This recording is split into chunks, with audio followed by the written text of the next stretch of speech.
It was a disgraceful moment, and everyone knew it, including Canada's ambassador to the United Nations, that old NDP turned liberal hack, Bob Rae. Rae has a Jewish wife and kids, and even quite recently, he has had the moral clarity on his own to call out Hamas. But at the end of the day, he's a liberal appointee now, which means if there's ever any tension between doing the right thing morally and keeping his job and his perks, he'll obviously choose the job and perks every day of the week. So it was that last night, Bob Rae, on Trudeau's instruction, chose to vote at the United Nations to condemn Israel in a resolution that specifically and proudly does not condemn Hamas. In fact, it proudly doesn't even mention Hamas. Here's Bob Rae in a hot mic moment, pretty much confirming that he'll do or say anything to keep his sweet, sweet gig in New York at the UN. In defending itself, Israel must respect international humanitarian law. Civilians and civilian infrastructure must be protected. The price of defeating Hamas cannot be the continuous suffering of Palestinian civilians. I side in peace and security with the State of Israel. Thank you, Mr. Vice President. I thank the distinguished representative of Canada. I now give a floor to distinguished representative of Iceland. See how that flies. So Canada voted for the resolution, along with Syria and North Korea and Iran and Russia and China. Voting against the resolution was Israel, the United States, and a handful of other countries like Austria and the Czech Republic. Traditionally, the United States votes against such motions to stand with Israel and ensure that any vote at the UN Security Council is vetoed.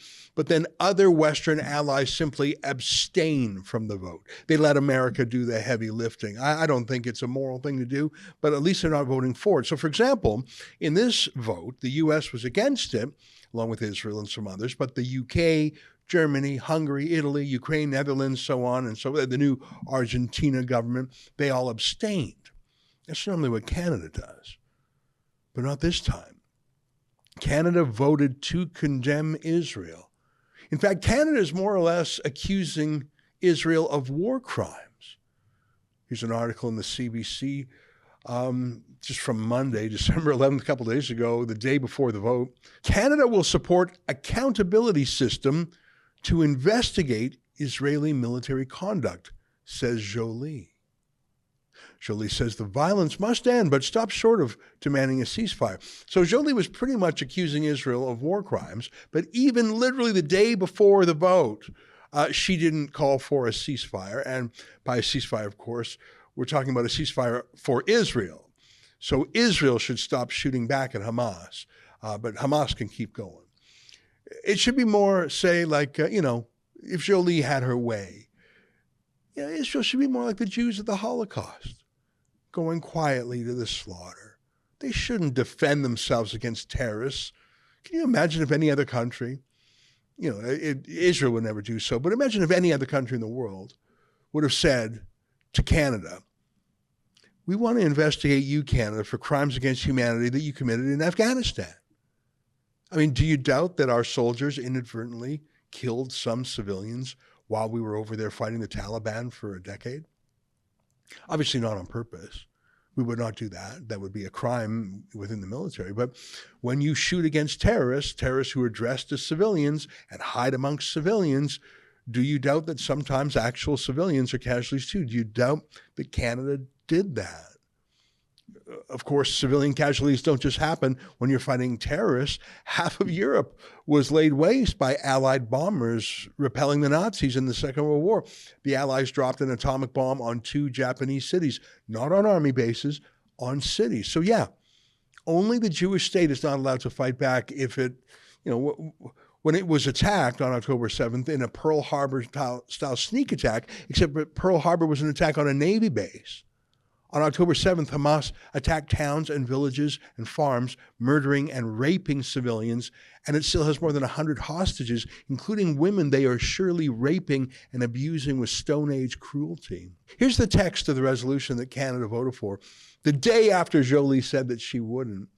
I'm going to quote from the UN page, quote, expressing grave concern over the catastrophic humanitarian situation in the Gaza Strip and the suffering of the Palestinian civilian population, and emphasizing that the Palestinian and Israeli civilian populations must be protected in accordance with international humanitarian law, demands an immediate humanitarian ceasefire, reiterates its demand that all parties comply with their obligations under international law, including international humanitarian law, notably with regard to the protection of civilians, demands the immediately and unconditional release of all hostages, as well as ensuring humanitarian access, decides to adjourn the 10th emergency special session temporarily and to authorize the President of the General Assembly at its most recent session to resume its meeting upon request from member states.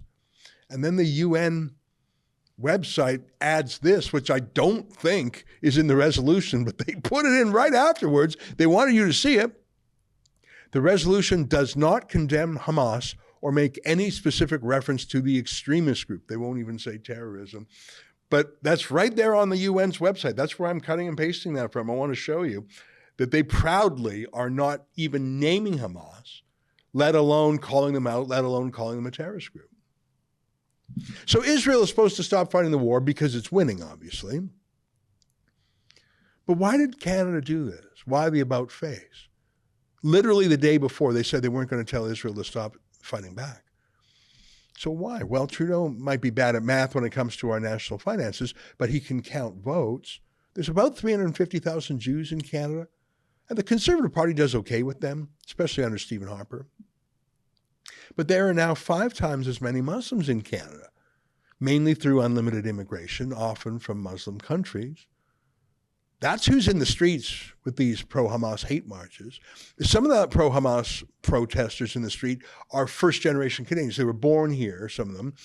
I think this pro-Hamas girl was born here. Hamas is not a terrorist group. Oh, it isn't, ma'am. First of all, Hamas is not a terrorist group. Hamas is not a terrorist group. What is it, like a motorcycle club? It is a resistance that has been fuming for 75 years of colonialism, of occupation, of murder, of rape, of little children, of women. That's what they are. They are resistance. Do you think Canada is a colonialist country too? Everything that they do is justified. Including what happened last week? Every single thing they have done is justified. But many of the pro-Hamas protesters are right off the plane. Many aren't even citizens of Canada yet. They have brought with them their ancient hatred from their foreign lands, and no one has told them to stop. Not Trudeau. I mean, peaceful truckers are stopped, they're arrested and jailed, and their bank accounts are seized, but not a peep from Trudeau about the anti-Semitic hate marches. He's fine with that. They're his people. But that's not enough, of course. They want to flip Canada. They want to pull it away from our US and UK allies and put Canada in league with Iran and Russia and China, some of Trudeau's favorite places. Look at this story from last week. Group representing Canadian Muslim donors pulls back from Liberal Party over stance on Gaza. With broken hearts, we must depart the Laurier Club, the group wrote in a letter to the party president. A network representing influential Canadian Muslim donors to the Liberal Party of Canada has dropped out of the ranks of the party's top donors, citing Prime Minister Justin Trudeau's disinclination to call for a ceasefire in the Israel-Hamas conflict, CBC News has learned. In a former letter sent to Party President Sachit Mehra on November 27th, the group, which calls itself the Network 100 GTA, London, Ottawa, Montreal, and says it has 400 members, said it has called on Trudeau repeatedly to request a ceasefire. Okay, so those are the $1,700 a year maximum donors. So times 400, I think that's about 700 grand worth of donations. And of course, Trudeau is motivated by money. Everyone knows that, including the Chinese spy agencies and every crooked gang from SNC-Lavalin to the Kielburgers. Everyone knows that the way to get to Trudeau is through money, to him or to his family. But I don't think it was just the money. I think it's the votes. Like I say, for every Jew, there are 5 Muslims.